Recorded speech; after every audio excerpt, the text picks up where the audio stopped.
बाजार के 4 बड़े ट्रिगर्स पर हमने बात की, लेकिन ग्लोबल बाजारों से किस तरह के संकेत मिल रहे हैं। देखिए, कल तो यहाँ पर चौतरफा दुनिया भर के बाजारों में हमें गिरावट देखने को मिल रही थी, लेकिन आज देखिए यूएस के बाजारों में भी एक रिबाउंड देखने को मिला।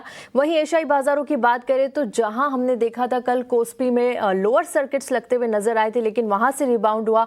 9 से 10% की रिकवरी यहाँ पर नजर आई है और काफी सारे शेयर्स यहाँ पर तेजी के साथ कारोबार करते हुए दिख रहे हैं। हमारे अपने इंडिकेटर गिफ्ट निफ्टी बात करें तो यहां से भी पॉजिटिव संकेत। ओवरऑल ग्लोबल बाजारों से किस तरह के संकेत और सेटअप बनता हुआ नजर आ रहा है? एब्सोल्युटली, गुड मॉर्निंग तृप्ति। देखिए, हमने ग्लोबल बाजारों का सेटअप जो है इस वक्त पॉजिटिव देखा है। बीती रात अमेरिकन मार्केट्स की भी अगर बात करें, मेजर एवरेजेस में एक रिबाउंड देखने को मिला।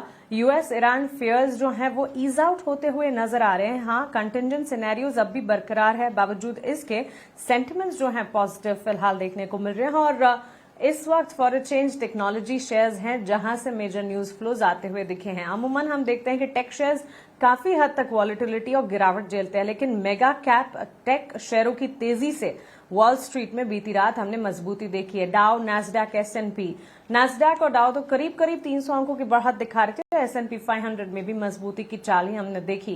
वहीं युद्ध की अनिश्चितताओं के बावजूद हम देख रहे हैं कि इंडेक्स में परफॉर्मेंस बेहतर है और नैस्डैक जो कि टेक्नोलॉजी हैवी इंडेक्स है, वहां से अच्छे खासे मोमेंटम के बीच कामकाज दिखा। देखिए, मिडिल ईस्ट तनाव के बावजूद हम देख रहे हैं इस तरह की मजबूती। तो ट्रिगर पॉइंट्स जो है पॉजिटिव या जो तलाश रहे थे बाजार, वो एटलीस्ट मिलते हुए नजर आ रहे हैं।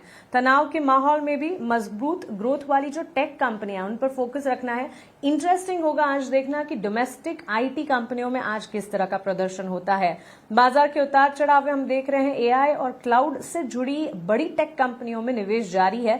लगातार हम भी कह रहे हैं कि डोमेस्टिक कंपनियां जो हैं, जो पिवट कर जाएंगी एआई ट्रांसफॉर्मेशन के साथ, बदलाव के साथ कदम से कदम मिलाकर चलेगी, वो कंपनियां सक्रिय रह पाएंगी यहां से आगे के भविष्य में।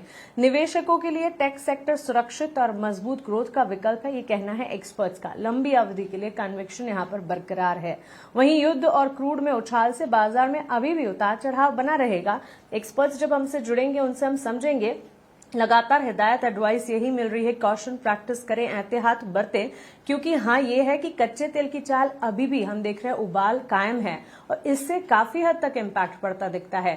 भारतीय बाजार में भी कई सारे सेक्टर्स है जो कि क्रूड रिलेटेड फैक्टर से काफी इम्पैक्ट देख भी रहे हैं और यहां से आगे इनफैक्ट महंगाई के बढ़ने की भी बात हो रही है, जिस पर विशेष सेगमेंट्स में हम कर रहे हैं, हमारे व्यूअर्स को बता रहे हैं। एशियाई बाजारों में तेजी, जापान के निक्केई में करीब 4% की बढ़त है, कोरिया के कॉस्पी में करीब 2% का उछाल है और कल की गिरावट के बाद हम देख रहे हैं अच्छी रिकवरी है, which is a positive sign in itself. Middle East में तनाव से राहत जो मिले, थोड़ी सारी खबरें जो आती हुई दिख रही हैं, इसका एक इम्पैक्ट है जो कि ग्लोबल मार्केट्स एटलीस्ट वो सपोर्ट महसूस कर रहे हैं और जो तकलीफ थी, चिंताएं थी, वो थोड़ी सी खत्म होती हुई दिख रही है। इसी के चलते काफी सेशंस के बाद इस वक्त हम देख रहे हैं पॉजिटिव क्यूज एंड ट्रिगर्स मिलते हुए। कमोडिटी मार्केट के संकेत की अगर बात करें, सोने चांदी में मजबूत उछाल है। सुरक्षित निवेश के तौर पर वो तो होना ही है। जब इक्विटी मार्केट्स का हाल वॉलेटाइल हो तो मार्केट पार्टिसिपेंट्स, निवेशक गोल्ड सिल्वर की तरफ एज सेफ हेवन दौड़ते जरूर हैं। इसी के अलावा अप्रैल गोल्ड फ्यूचर्स की अगर बात करें, यहां पर हम देख रहे हैं $52 से बढ़कर सीधा $5180 पर पहुंच चुका है। चांदी में 2% से ज्यादा की तेजी है, $84 के ऊपर। चांदी काफी सेशन से हम देख रहे हैं मजबूती, डिमांड बढ़ी है दोनों की। चांदी इनफैक्ट इंडस्ट्रियल मेटल भी है। सुरक्षित निवेश की मांग बढ़ने से कीमतों को काफी हद तक सपोर्ट है। मिडिल ईस्ट में युद्ध से बाजार में अनिश्चितताएं हैं। यूएस डॉलर इंडेक्स कमजोर है। ब्रेंट क्रूड उछाल हम देख रहे हैं $84 के आसपास, 1.5% का एक स्पाइक है और यूएस 10 ईयर बॉन्ड यील्ड जो है वो 4.1% पर इंटैक्ट है। सो ऑल इन ऑल आज सुबह nothing to worry from the global setup at least, और अच्छे खासे मोमेंटम के बीच कामकाज देखने को मिल रहा है। चलिए आगे बढ़ेंगे और